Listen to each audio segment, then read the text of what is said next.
Dharma Dudes. Dharma Dudes, come on and get on the Dharma train. Dharma Dudes show with Rocky and Danny. Is that how it goes? It actually goes, Rocky and Danny. I should have been at rehearsal. It's fine. I feel like you're never at rehearsal, and I don't know. It's a lot of pressure on me to kind of, because it's Dharma Dudes with no. Hey, welcome to Dharma Dudes. I'm Rocky. I'm Danny. And that's all you need to know, basically. Yeah. On today's show, Rocky and I get into what do we call it, Rocky? What do we call it? I guess you don't have a windscreen. Yeah, well, we certainly get into the technical difficulties of recording a podcast with a total noob like me. We also explore some fun, quirky characters. That's all fun. And we talk about some of the self-doubt and insecurity that can come with expanding your reach as a teacher. I think we can all relate to that. Totally. If you're a new teacher out there, even students, like, it's cool to understand what your teachers are going through. Rocky and I get to dive into this for quite a bit. So without further ado, Rocky, should we dive in the shit? Let's dive in. Splish splash.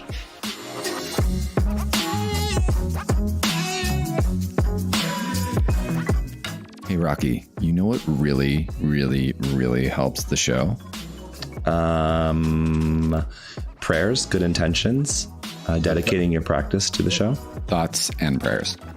Ooh, I was just doing thoughts. I'll do prayers too. Yeah. No, what really helps is leaving a review on iTunes. Like actually like saying what you love about the show in a public way. So if our listeners out there look down at the show notes, there's this little thing that they can click and it tells them how to leave a review on iTunes, because when they leave a review on iTunes, it helps the show grow, which means more people can listen to Dharma Dudes. And who doesn't want that? Dharma Dudes, Dharma Dudes. I messed it up again, didn't I? That was better. Well, hey, for those of you listening out there, don't forget to leave a review on iTunes. It really does help the show grow. Thanks, y'all.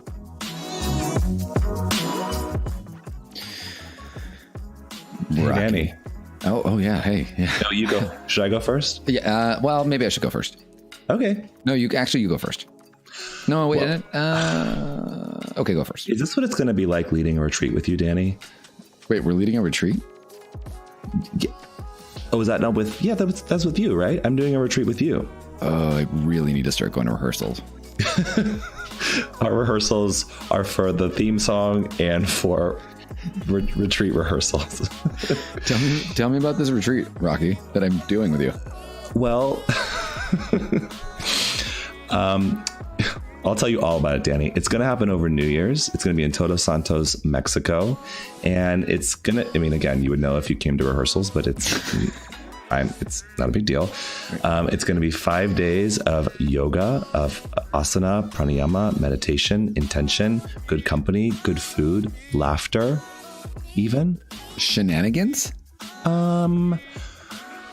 Yes, I feel comfortable promising shenanigans, but respectful shenanigans, appropriate shenanigans. Yeah, I feel that. I want you to know too that now that I know that I'm doing this retreat with you over New Year's, it's 5 days of yoga, pranayama, shenanigans. I'm totally in. Well, my hope is that not just you're in, but that some of our listeners might be in as well, because what I was wanting to talk about that in the rehearsal that you weren't at was that our listeners are invited. Oh, how do they sign up for this? There's probably a link or something somewhere, probably down below, right? Like scroll. It's down there somewhere. Yeah, totally. They can scroll down and check out the link that gives them all the information on our New Year's retreat. Rocky, in all honesty, I'm really, really, really excited to be doing this retreat with you. I think it's going to be a really good time. And the way that we're going to introduce these concepts of letting go and creating new intention, and again, just being able to hang out with a really great community is super amazing. Absolutely. And likewise, I'm super stoked to go on a trip with you and bring our listeners around. What I'm aware of is that last year you led a similar retreat that sold out. So even though New Year's might seem like a long ways away, now is the time to get on the boat, man. Because it's definitely going to sell out. It will 100% sell out. It always does. I love that confidence. So sign up in the link below. Peace, y'all.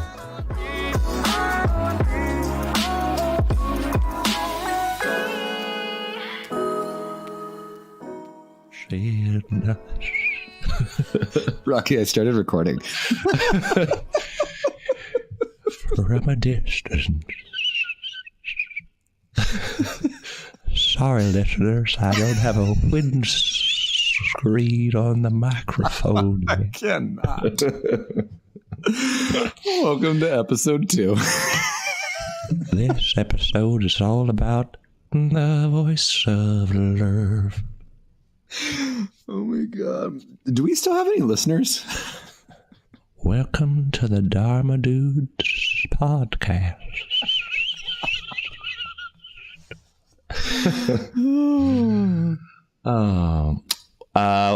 We're recording. This is a thing. This is a thing. It's happening right now. Great. Hopefully, going for 1,000 downloads of this podcast. If anyone is still listening, this is not a test. This is the podcast. I have water right now in my mouth. Well, I have water in my mouth. That'd be cool if I had water in my mouth and was talking at the same time. Did you do the most silent spit take ever? Ever. More of like a dribble take, just kind of like fell out. That's my favorite kind of laughter, where it's just a wheeze. It's like.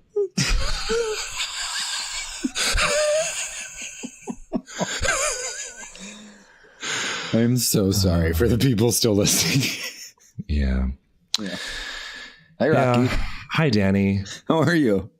I'm great. How are you? You know, I'm here and I'm hanging out with you, and that's super exciting. And we're going to do another show because, yeah. I mean, why not? I really enjoyed our first conversation, and I've had the good fortune of bumping into and running into out in the world different folks that have tuned in and listened. So they said they actually enjoyed it too. What they said is that they heard it, and so right. I took that to mean that they loved it. But that's that's what I do, just to kind of, that's my act of like self-care. It's just sort of projecting on other people their positive review of everything in life, right? Like everything. Yeah. It's like there you are. It's like translation. You look great. Yeah. Hey, you. Yeah. You're the best. Well, I mean, that's hard to deny that. You're the best. How have you been? No, I won't. I don't want to go on a date with you. I told you that already. How you doing? I'm here. All right. So welcome to episode 2 of the Dharma Dudes podcast. We are your hosts, Rocky, Heron, and Danni Pomplun. Danny has a windscreen on his microphone, and apparently I don't. So if you hear sudden gusts of wind, that's I'm a noob. I'm a podcast noob. I wasn't saying it to just. You were saying I'm a noob, Danny. I was saying, Rocky, you might want a windscreen so that you don't sound like. Well, hold on, let me move my windscreen out of the way so that when you see that, whoa, that's no fun. This is okay, Danny. You're gonna scare away all of our listeners with that crazy wind. I know.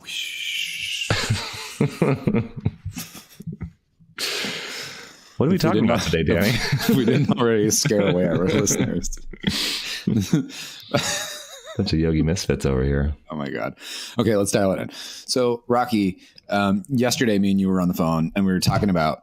That was you? How I had some, we'll call it like fears. What would you say I was going through? Like not fear, but I would have described what you were experiencing as the natural sort of self-doubt that comes along with expanding your reach and expanding the context in which you teach and present and facilitate, and just kind of growth, as yoga teachers, really as humans, but certainly as teachers. If we are continuing to push ourselves into broader territory, we can sometimes encounter some doubt, some apprehension. And perhaps those feelings a little bit, at least for me, of like, am I qualified to do this? Is it fraudulent for me to present myself as an expert when I'm aware of all the things that I don't know? Yeah. So I heard you kind of, explaining some of that, and I was like, buck up, bro. Suck it up. Suck it up, bro. I think it's really natural for, a lot of us as we go through this teaching. I get a lot of, and I think I was saying this to you before, like it's crazy. It's in the last 2 months, I've had about 7 or 8 people reach out to me for mentoring, as far as like expanding their business and growth and how to make it sustainable and so on and so forth. And for me, I mean, one, I'm super honored and humbled that people, are reaching out and asking all the fun questions. And also for me, it's a little bit, not scary. Scary is not the word, but I'm like, oh, like I just kind of, I do my thing, and that's how I got there. And I'm sure that there was, there's processes and everything. And I understand that now, but also like, what am I going to say that's really going to, drive home, or like, how do I get what I did and put it into a context to give it to someone else and set them up to be successful? And so I guess my spin out, or, cause I'm human like everybody else is like, whoa. Yeah, I know. Surprise. Wait. I know. Okay. Sorry, I thought you were a dude. Well, I'm a Dharma dude, but I'm also a human dude. So dudes are human. Dharma dudes are kind of human. You know what? I'm sorry. I heard myself say that. I got it now. I didn't. Okay. Yeah. Sorry. That was me. That was my bad. So the spin out process, like when I start to go into that spiral, it's like, how do I get out of it? One, I mean, I call on people like I did you. And two, it's also, we can be like, buck up, bro. Buck up, bro. And also listen to what it is that's happening, and also, recognize, I think for a lot of us as teachers, we need to, one, take accountability in our learning. That's the most important thing, like studentship first. But two, also, like, what is it that you're playing to, like, what are your strengths and where are you seeking help for, So, and do you feel like, is that something that you're just now sort of wrestling with as you step more into a position of, it's one thing to teach or to share what you know with friends. It's another thing to get hired at a studio to teach the general public. It's another thing to teach a workshop on a specialty topic. It's another thing to teach teachers how to teach people how to teach. Right. It's another thing to teach teachers how to be better, refine teachers. Their teaching. Yeah. So, the context progresses, and likewise, like the seat of the teacher can become more intimidating, or more can ask more of you. Do you find that that's something that you've always sort of experienced as you've expanded and claimed that seat, or is it something that you're experiencing more lately? I think because of, I've always found, listen, I love being in the seat of the teacher. I love what that entails, and I love what that hosts. And I've always taken that very seriously. I'm not just up there rambling things off or whatever, but whatever it is that I do bring to the table, I make sure that it's in integrity and so on and so forth. I think it's as the reach gets bigger, and as, I don't want to say the risk, maybe it feels like the risks is higher, right? So like, you go from teaching public classes, and that's one level of teaching, you know, and then you go from teaching a workshop, you know, and that's like you said, the progression, right? I think that as I move further up the progression, you know, it gets a little more intimidating, and I start to have that level of fear of, you know, am I going to know enough? You know, am I going to be an expert in this enough to be able to share this with other people? You know, there's a lot of self-pressure in this for sure. You know, we all do this. We all put that extra pressure on ourselves, which can, you know, really start to make things dicey. But as it gets bigger is where this has started. And you know, it's never really been there before. I've always been I'm pretty confident in a lot of the things that I do because I feel like I study really hard. And so I just trust in the learning. But as it gets bigger, I'm like, it's uncharted water, you know, it's new territory for me. So I'm like, ooh. Yeah, for sure. Well, it's the nature of progression in general. You know, when I hear you say like the risk is higher, and maybe it's just semantics, but I think of it as well as like the stakes are greater. You know, there's more at stake. And, you know, if you look at the way we train anything, look at the syllabus of yoga poses, like Tadasana is a pretty risk-free pose.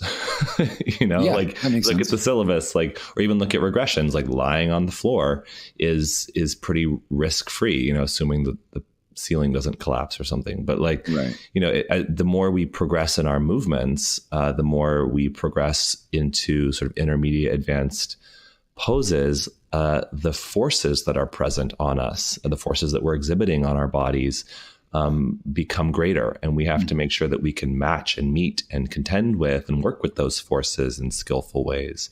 If you're weight training at the gym, like lifting a 5-pound weight is certainly more moderate and less risky than lifting like a 20-pound weight.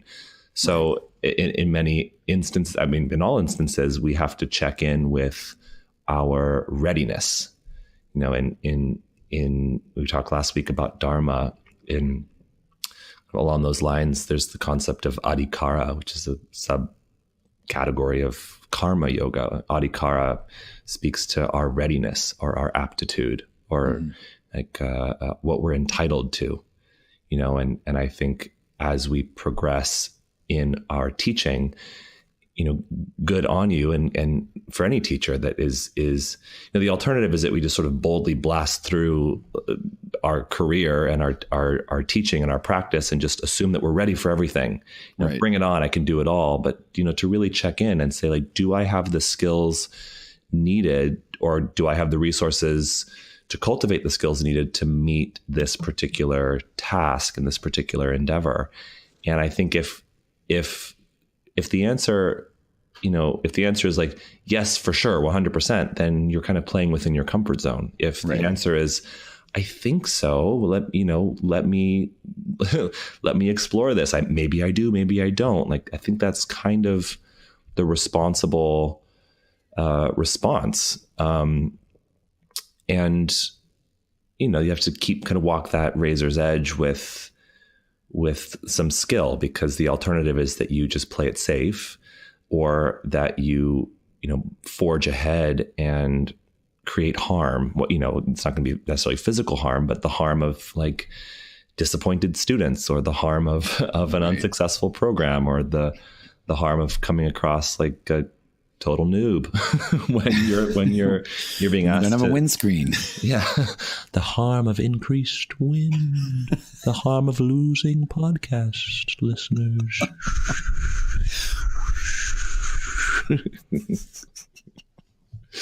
I'm ready for this. I can do it. You got this. Yeah. What was it like in do you remember what it was like when you did your first like advanced training, or when you had to like, you know, we'll call this up level yourself, step it up, bruh. when you had to step it up, bruh. My first time bucking it up. Yeah. Tell me about your first buck up. Today on Dharma Dudes, we're talking about our very first dare buck up dare. First time we done dare bucked it up. This is a new character I'm exploring. Wait, what's the character's name? Oh, that's oh, I don't know. You broke character. Yeah. I broke character. I lost it. You know, that's the most recent example of me trying to up level and like totally failing. You know, so I can speak from experience. It hurts. It's painful. I think all the listeners right now are feeling this. Yeah. You know, listeners, feel free to write in with ideas for that character's name. And we'll explore it in future episodes, despite probably what everyone wants. You know, yes, I remember. And also I don't have to think back that far because I think the nature of my trajectory has there's always something in my future or present that's asking me to up level. You know, the first time I taught a teacher training, the first workshop I taught, first teacher training I taught, first retreat I led, the first 300-hour teacher training, the first time I traveled internationally to teach a training or a workshop, the first time I filmed myself and presented my content online, the first time I recorded a podcast, like the first time I wrote an article for a publication, like all these wonderful opportunities are also opportunities that have stretched me outside of my comfort zone. And I can't say that I've ever, you know, once you've done something multiple times, it kind of is in play, you know. Mm-hmm. So if I launch a 300-hour training, I've done that enough times that it's not a hugely daunting task, but, you know, but the first time and even the second time or the first time doing it in a new context, all those things for sure come up for me. The first time I tried to create a new character on a live podcast and couldn't come up with the name of that character. Like, right. You know, talk about high stakes. I mean, I get it. I feel it. I think that, you know, naturally as a teacher, there can be this space where we're asked to be pushed, and you can tell when, you know, you go in there and you just make it up, or two, you go in there and you're prepared, or, you know, have done your homework or whatever. Mm-hmm. But it's that, I think it's that space where you're in between, where you're being asked to do it, where you actually have to go and research and study and put together and all that stuff that really, you know, there's beauty in it, because at the, you know, when you're done with it, you like the concept to me, I always think about like of learning is so amazing to me. Like you're actually going and expanding your mind and like taking this information and then sharing it, you know, later on. I think that's super cool. Yeah. But to have an opportunity to do that is really where magic happens. And I think that, you know, we have the choice to step into that or to not step into that. And I think, you know, I can speak for myself, but like making that choice to go into that and to step into that makes me a little bit nervous, because it's like, okay, here's another opportunity for me to grow. And with growth comes change. And sometimes it's easy and sometimes it's not. And, you know, it's like you're signing yourself up knowingly for what's about to happen. Mm-hmm. And that is like, oof, you know? I do. And, you know, another definition of adhikara is studentship. Like your readiness for something speaks to your degree of studentship around that thing. You know, I think a lot about my studentship around yoga. I don't know what my yoga practice would look like today if I wasn't a teacher of yoga, because, you know, if I was practicing solely for me and not practicing so that I could develop content to then share with others, you know, that ripple effect and that accountability that comes from needing to pass it on helps me learn more. And they say whatever the statistics are, you know, you learn 5% of what you hear, or 10% of what you see, or 15% of what you hear and see. I'm probably getting the numbers wrong, but all the way up to it's like 90%. You learn 90% of what you're able to teach somebody else.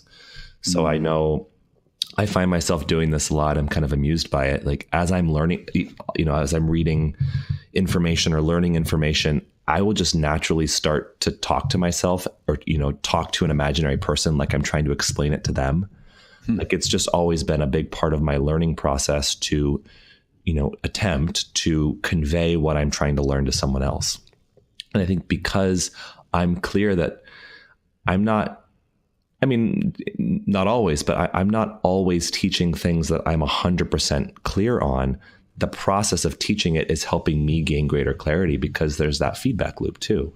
And those are the things you can't anticipate. Like you don't know who's going to be there in the room. You don't know what questions they're going to ask. You don't know, what their strengths or weaknesses or, where their clarity or their confusion lies. So all of that, you can plan the content of what you're going to teach. And if you're just teaching a lecture or teaching online or something, it's solely kind of based on what you've planned. But once you're in a learning environment and a teacher-student relationship, it really is a relationship. It's a back and forth where hopefully not just the student is learning, but you as the teacher are learning. Yeah. I always remind people of that. There's always two students in the room. It's the students that are there to sign up to learn. And then there's also the teacher that ends up learning so much from the students and just naturally in the seat of facilitation. Yeah. The entire time. And perhaps, when you say like that there's a self-doubt that comes in, it's because you're sort of expecting yourself to be the expert, where perhaps what's attracting you to the teaching in the first place isn't wanting to be an expert, but it's wanting to continue to be a student and wanting to continue to learn. And when you kind of divorce that from the process, it can feel a little bit fraudulent. The people that I look to the most for information, like the people that I think that really know the most, whatever that means, they're the ones that I find kind of admitting what they don't know the most as well. They're the ones that say, I don't know, because how do you make really definitive statements about life when life exists in paradox and there is so much we don't know? It is kind of the quote unquote, like the frauds that I find making the most definitive statements about things and posturing themselves as experts. Because a lot of the quote unquote experts they're aware of how much we don't know. And I think to be able to convey that to students and to awaken that process of inquiry and curiosity and critical thinking, I see that as being more what my role is than just to be someone that shows up and gives a lot of fact-based information. And then the process becomes there's more life in the exchange. Yeah. I think in that too, like, something we touched on a little bit was, when you do that, I think that you also empower, your students to versus like, hey, this is it. And this is the only way. And you do this because I said to do it, versus like you just said, I don't know. What is the right way? What is the wrong way to do it? Here goes the critical thinking skills. Stepping into this new role, stepping into taking on more is frightening, of course, because it is completely out of my comfort zone. But I already love massive amounts of anxiety it's given me. It's great. I love the studentship that it's caused for me. I like truly. Yes, sure. It's scary. And yes, it is work, but it's not going to kill me, Well, and that speaks to the raising of the stakes. Right. It's like if you're training, I like to kind of give the metaphor of like physical training. But if you're going to the gym and you're not lifting any weights, you're just kind of moving your body around, you have a lot of options. There's a lot of wiggle room. There's a lot of freedom. There's a lot you can kind of explore, and the stakes aren't very high. As soon as you start putting heavy weight on your back or, sitting in equipment and moving things around that are pushing back on you, you can't kind of phone that in. Like you have to actually focus up and you have to move with more discernment and more skill and more awareness. But the benefits are greater too. You load your body more under tension and there's the capacity to get stronger.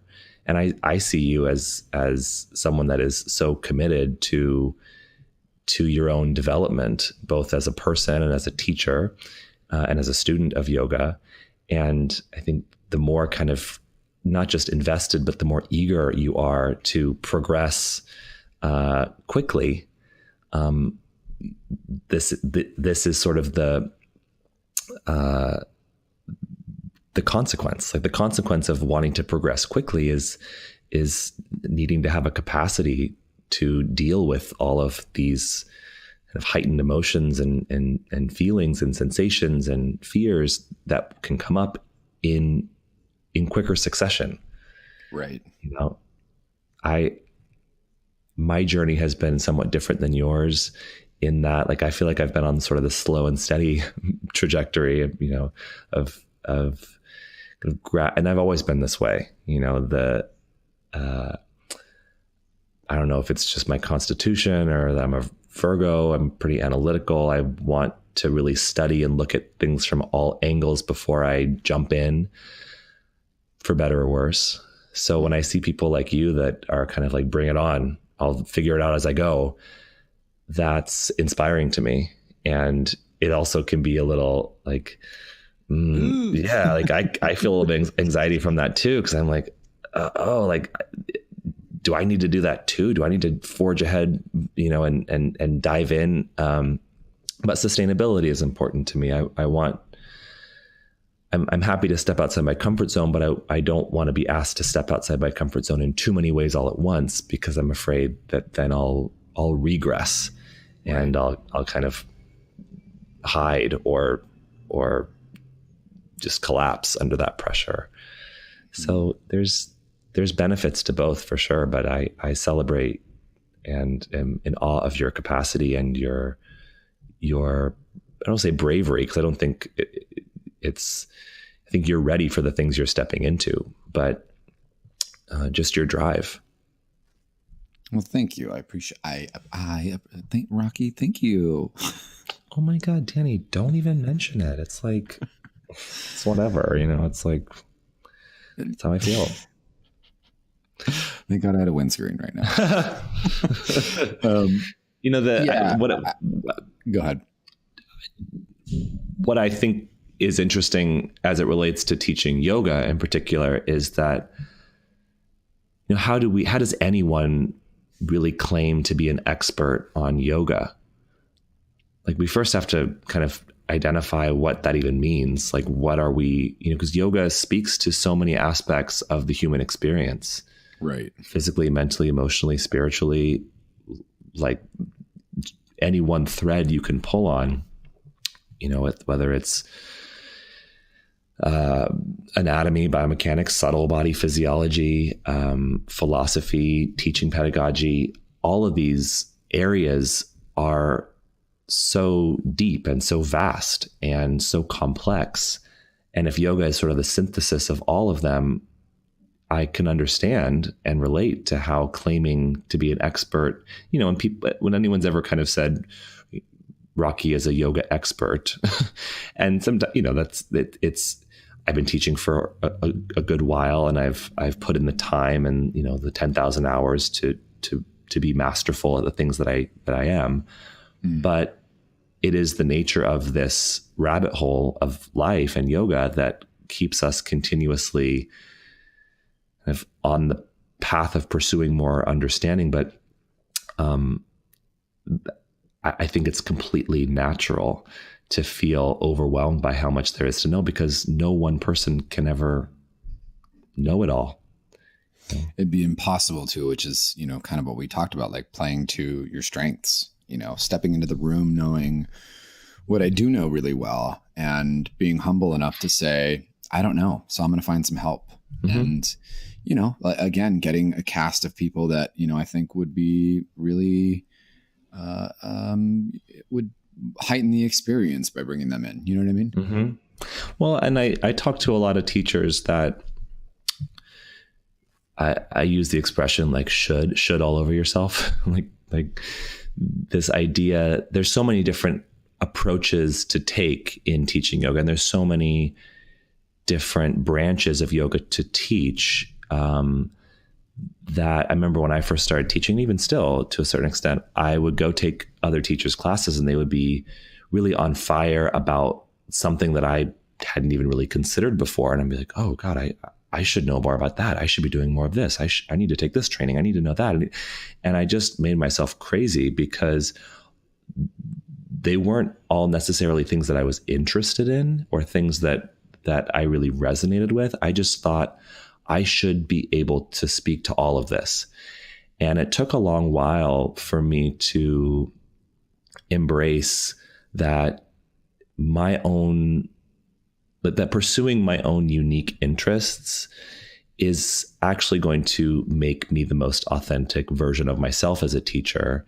Right. And I don't have to be everybody's teacher. I don't have to be an expert in every area. Like, that's why, thank God, there are thousands and thousands of yoga teachers out there that people can choose from. Yeah. And so like, even, we're stepping into launching and teaching some programs together. And I love that because there are strengths that you have that I don't have. There are strengths that I have that you don't have. And nothing makes me happier than passing the baton to, or even just referring a student to a teacher that has more information on something they're interested in than me feeling like I need to be their teacher in every possible area. Right. And in fact, that is the more responsible thing to do. Like, I find myself, the more that I know, the more comfortable I am saying, I don't know. Right. Go ask this person, as opposed to, I remember as an earlier teacher, someone would come up to me after class and ask a question. And if I didn't know the answer, it would bring up all sorts of insecurity. I might even kind of try to bullshit an answer to them. And that's not the vibe, and it would be natural then to kind of feel like, wow, I'm a bit of a yoga poser. Like, yeah, like I just kind of pulled that out of my ass and I don't know what I'm talking about. Yeah, totally. I feel that 100%. I mean, I hear some new teachers say things and I'm like, what? Are you sure? Mm-hmm.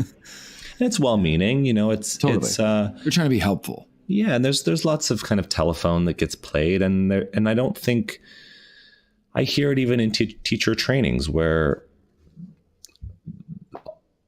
the students, perhaps in an attempt to get them to make skillful, safe choices, there are a lot of rules that are made.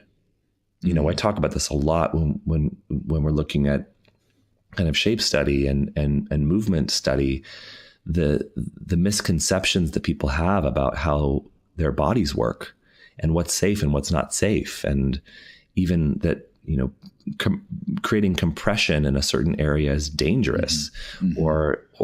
Or if you're injured, or if you're weak somewhere, the best thing to do is ignore it. Or, a lot of kind of, first, do no harm. I think there's a lot. It's like, if you don't know, best to just like stay off of it, or don't have somebody do something with their body if you're not kind of sure what they're doing. If someone's come to you and they have pain somewhere, like, again, first, do no harm. But it really stimulates the question of what is the most responsible approach to take. And I find more kind of newer teachers, not even just new teachers, but kind of teachers that are a part of certain lineages where that critical thinking isn't encouraged, making definitive statements about things that I, in my past, have probably said the same thing. But the more I know, the more I can embrace that there's so many different answers. And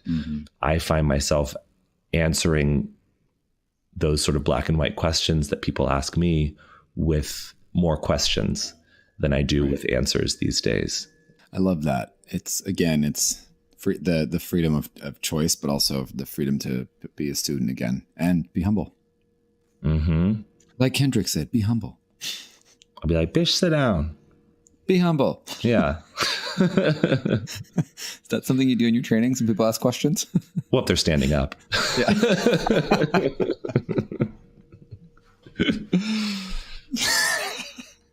If they're sitting down, then it's kind of redundant.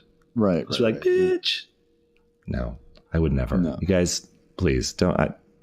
come to my trainings. I will not insult you. I won't call you names. Unless you're standing up. Yeah, if you're standing up, then it's... I have a strong no standing policy. Unless we're working on standing poses, I need you to sit down and be humble. That was a great song. It really was. Can that be... Well, I don't know how this works, but like, can that be like our intro or our outro? We'd probably get sued for it, but you know, it's fine. We can do it. I mean, I'm down. I'm down for a little adventure, a little legal adventure. You're so dangerous. Ooh. I know. I don't even have a windscreen. Oh my God. Don't give me a microphone. Basically, the takeaway from this podcast is give Rocky a microphone and all bets are off. Yeah. Yeah. I'm not even standing up right now. Oh man, Rocky, I think we did it. I think this is what we got for Dharma Dudes today. How do you feel about it? I feel like I can process my feelings about it off air, but I feel like, true to our conversation, we probably answered some of these questions with more questions. But if there was a takeaway, what I would say is that to those teachers that might feel the propensity to shit all over themselves, like to really That's a great way to put it. to give yourself permission to follow your sincere interests. And, I do believe that life, the universe, the powers that be are not going to put anybody in your proximity or in your class or in your training that are not meant to be there. Right. I think that you really can't expand beyond what you're ready for. And if so, like the thermostat of life will kick in and like put you in your place. But if there are people in front of you that are there to learn from you, it's because you have something to teach them, and perhaps they have something to teach you. Mm-hmm. And it might not be what you think. I was working with a client this morning, a teacher who he wants to do more private, wants to work with more clients one-on-one. And he was had a little bit of anxiety of like, how do you work with someone one-on-one? What if they want to, where do you start? Where do you, like, how do you plan? How do you this? And I said, you're not entitled to ask those questions yet because you don't know who you're going to work with yet. Mm-hmm. Like when you're planning a class, it's different because you have to plan the class and show up and teach it. But when you're working with somebody, you got to show up and listen and figure out where they are and what they want to know and what you have to offer them that can meet them where they're at and take them to where they want to be. So sometimes when I find myself getting out ahead of myself in terms of insecurity, I have to remind myself that I don't have enough information about even the context of who I'm going to be working with to answer these questions. So it makes sense that I would feel anxiety trying to answer questions I'm not qualified to answer. The one thing I always say too is when you get to say, I don't know, it gives you an opportunity to go learn. And I love that. And it gives the student an opportunity to recognize too, that even as a teacher of anything, you are, you get to model like what it means to still be a student. Mm-hmm. and what it means to balance the paradox of being an authority and also being ignorant.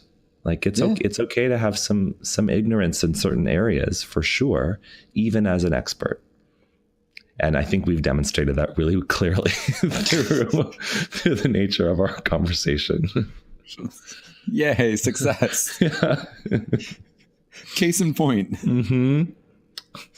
So biggest takeaway is get a windscreen. Get a windscreen. Feel free to write. If you want to write in suggestions for this, I think I might call him Buck. Like, until the next Dharma Dudes, this is Buck and Danny saying, buck up, y'all. Giddy on up. Buck up, y'all. Bye. Thanks. Peace out. Peace out.